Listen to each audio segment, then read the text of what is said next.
global leadership. I participated in a very large study sponsored by Accenture, where we had the opportunity to talk to 150 specially selected high potential leaders from around the world. These were young leaders, not the leaders of today. These were the leaders of tomorrow. And we asked them 3 questions. Describe the most important characteristic of the global leader of the past, the global leader of the present, and the global leader of the future. And we analyzed, well, what was the difference? What are those unique qualities that are going to be different for leadership in the future than were important in the past? Well, the first thing we found out a lot of similarities. We found about 10 characteristics of leadership were the same in the past, the present, and the future. Things like vision and integrity. Well, these were always important. Were important 1,000 years ago, will be important 1,000 years from today. We found 5 qualities, though, that were seen as much more important for the global leader of the future than the global leader of the past. The first one is called global thinking. In the past, leaders tended to be domestic. You tended to manage people within your own country, or even more often within your own region. You didn't really have to worry much about people from around the world. Today, more and more and more leadership is becoming global. Even if you work in a domestic organization, you probably have global suppliers or global customers.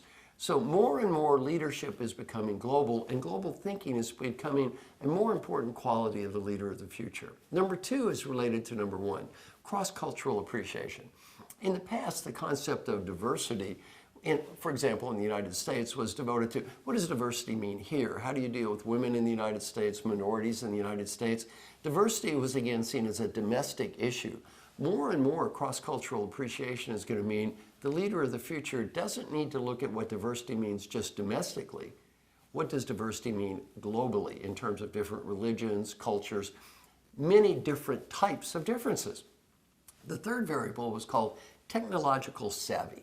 Now, this does not mean the leader of the future has to be a technologist. What it does mean is the leader of the future has to understand technology and understand how the most important technology is going to influence our lives today. The leader is going to need to understand what technology is going to influence the value chain, what technology is going to influence logistics, what technology is going to influence marketing. And more leaders are going to have to keep up with new technology. And a lot of leaders aren't doing so well. One of my good friends is Dr. Paul Argentia. Paul is a professor of communications at Dartmouth. Just did a big study. He was pretty appalled at how many CEOs didn't even know what social media was about, didn't understand how Facebook worked. He was pretty appalled at the results. So technological savvy, very important for that leader of the future. The fourth variable, building alliances and partnerships. In the past, leaders were much more likely to operate within the spectrum or sphere of their own business. Today, more and more leaders are going to build alliances and partnerships within the company and outside the company. Let me give you an example of IBM. In the old days, IBM almost used to have no alliances and partnerships. Today, IBM is almost nothing but alliances and partnerships. And they used to take pride in the fact that everything was done internally. Now everything's done with everyone else. And building alliances and partnerships means a lot of different things. It means within the company, more and more your direct reports are going to be like your partners, not just you're going to be the boss. Number 2 is building alliances and partnerships with peers, coworkers across the company, building alliances and partnerships with management outside the company, building alliances and partnerships with your customers, with your suppliers, and even with your competitors. Now you might think, what does that mean, competitors? Even though you're competing on some ways, you might be working together in others. For example, the drug industry. Pfizer might be competing with Merck on one product, collaborating with Merck on a different product. Same industry, sometimes competitors, sometimes partners. Building partnerships is going to be much, much more important. And the final variable, number 5, is called shared leadership. Peter Drucker said the leader of the past knew how to tell. The leader of the future will know how to ask.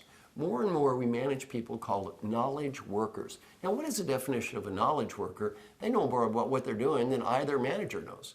Well, when we manage people that know more about what they're doing than we do, we can't just tell them what to do and how to do it. We have to ask, we have to listen, we have to learn. And that role of the leader means shared leadership as opposed to more of that old top-down, hierarchical, I'm the boss, you're not. The old model of leadership, I did a job. I was kind of an apprentice. I had a boss. They knew more than me. I worked hard, I learned a lot, I became the boss. I taught others. I learned the next job. I came to the boss again. I taught more people. Those days are gone. Most people I work with today manage knowledge workers who always know more than they do. So if we had to summarize, what are 5 qualities that are going to be very important for the leader of the future, much more important than the leader of the past?